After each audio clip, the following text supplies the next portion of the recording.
Hello everybody, this is Sprinkles621 here with a $300 gaming PC build.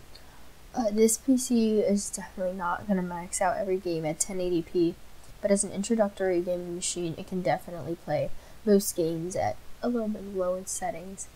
Anyways, let's start with the CPU. We're with the Intel Pentium G3258 dual-core processor for $63. It is only a dual-core processor, however, it is very easily overclockable with the stock cooler and even on just this motherboard that I have included in this build, which will get you much more performance, and for the money, it's actually not too bad of a deal. So don't let the fact that it is a dual-core processor sway you from buying this processor.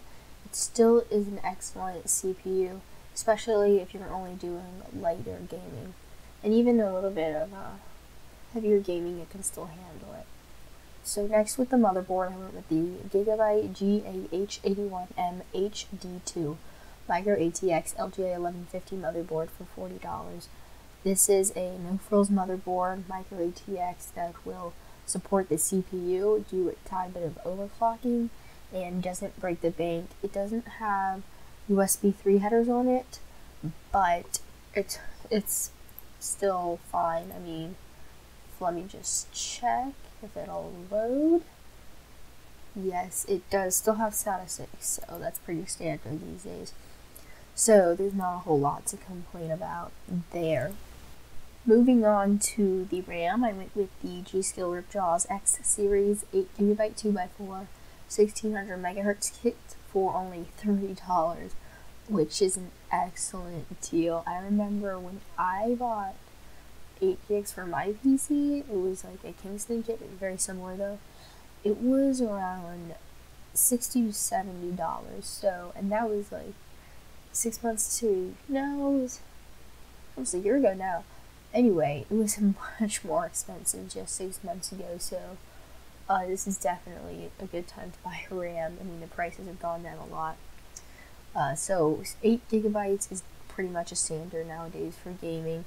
It will be able to run any game that you want and do some light multitasking or even editing or streaming. However, I don't recommend doing anything heavier with that with the CPU. But it'll definitely be able to run any game that you want it to. For the hard drive, I went with the Western Digital Caviar Blue 320GB 7200 RPM internal hard drive for $23. Obviously, this isn't the most storage ever, but to keep the price down, because $300 is a pretty steep budget, and I wanted to put more money towards the GPU since this is a gaming machine. If you have that little extra money, I highly recommend going with a Terabyte, which is only like $20-$30 more, or you can always get 500 gigabyte. But I think the price difference between a Terabyte and 500 gigabytes is not that big. So if you're going to get more than this, I would definitely go with just a Terabyte. Anyway, this is a pretty standard hard drive that will be good enough for this build, and it'll store all your stuff and be fairly reliable since it is by Western Digital. Now for the video card, which is one of the most important parts in a gaming build, I went with the XFX Radeon R7 360 2GB Core Edition video card for $100. This is an excellent entry-level video card that will basically max out games like League of Legends, Dota, like World of Warcraft. If you're into that kind of stuff, it will definitely be able to max that kind of stuff out at 1080p. And if you're not, and you want to play other games like Battlefield or Fallout 4, stuff like that, this will also be able to run that at lowered settings. And the great thing about it is, even though it's only $100, it has 2 gigabytes of VRAM, which is definitely becoming more of a necessity these days.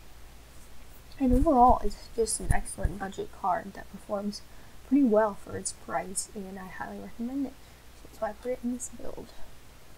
Next for the case, I went with the DIY PC MA01G Micro ATX Mini Tower case for $30. I think it looks okay. It's micro ATX case, so it fits your motherboard. And the case is really subjective, so you can choose another one if you want, but this is one that fit the budget, will work well, and it looks okay, I think.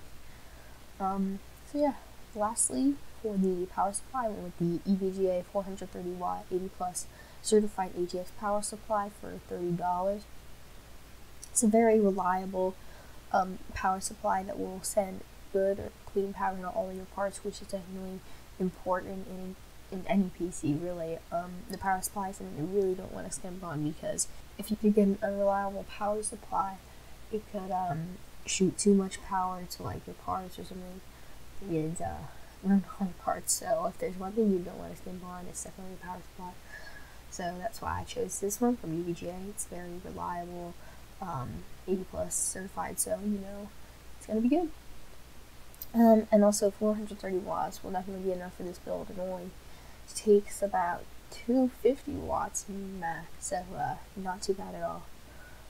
Anyway, if you're looking for a nice budget build, this will definitely be for you. So anyway, thanks for watching, and I'll see you in the next video.